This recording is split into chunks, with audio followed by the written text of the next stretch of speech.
Hello viewers, স্বাগত জানাই আরও একবার বাঙালির ফুড চ্যানেলে। আজ আমি তোমাদের সাথে ভিন্ডি ভাজার রেসিপি শেয়ার করব। আশা করছি পর্বটা শেষ পর্যন্ত দেখার পর তোমাদের বেশ ভালোই লাগবে। ভালো লাগলে ভিডিও লাইক করে অবশ্যই আমার চ্যানেলকে সাবস্ক্রাইব করে নেবে। তাহলে চলো বন্ধুরা, ভেন্ডি ভাজার রেসিপিটা শুরু করি। সবচেয়ে প্রথমে ননস্টিক কড়াই দেখো আমি অল্প একটু সাদা তেলটা হাই ফ্লেমে গরম করে নিয়ে এবার দেখো কেটে রাখা ভেন্ডিগুলোকে এখানে অ্যাড করে দিয়েছি। এবার ভেন্ডিটাকে তেলের সাথে ভালো করে মিশিয়ে নিয়ে তারপর এর মধ্যে আমি হলুদের গুঁড়োটা অ্যাড করে দেবো। তো তোমরা ভেন্ডি ভাজা কারা কারা খেতে ভালোবাসো আমাকে জানিও। আমার তো খুবই টেস্টি লাগে। আর আজকের এই পদ্ধতিতে যদি ভেন্ডি ভাজা বানাও তাহলে কিন্তু স্বাদটা খুবই অসাধারণ হয়ে যায়। দেখো এখানে 1 টিস্পুন আমি হলুদের গুঁড়ো আর 1 টিস্পুন আমি নুনটা অ্যাড করে দিলাম।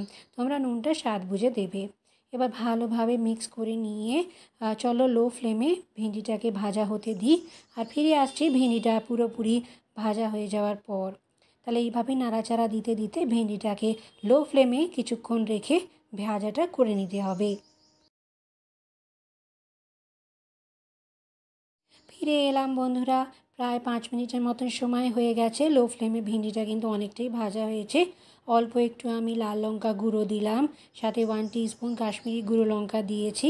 এছাড়াও দেখো এখানে আমি অ্যাড করে দিচ্ছি চাট মশলা, অর্ধেক চামচের মতন চাট মশলাটা দিলাম। চাট মশলা দিয়ে ভেন্ডি ভাজা বানালে পরে দেখবে টেস্টটা খুবই অসাধারণ হয় আর খুবই টেস্টি লাগে খেতে। গরম ভাত ডালের সাথে কিন্তু এইভাবে বানিয়ে খেলে আর কোনো তরকারির দরকারই হয় না। দেখো ভালোভাবে এইভাবে একটু নাড়াচাড়া দিয়ে মিক্স করে নিলে মশলাগুলোর একটা কাঁচা ভাবও চলে যাবে আর খেতেও খুবই টেস্টি লাগবে। তো দেখো এখানে রান্নাটা কিন্তু পুরোপুরি হয়ে এসছে, গরম গরম পরিবেশন করে নিচ্ছি। যদি আজকের এই ভেন্ডি ভাজার রেসিপি তোমাদের ভালো লাগে তাহলে আমার চ্যানেল বাঙালির ফুড চ্যানেলকে অবশ্যই সাবস্ক্রাইব করে চোখ রেখো, আগামী পর্বে ফিরে আসছি খুবই শীঘ্রই।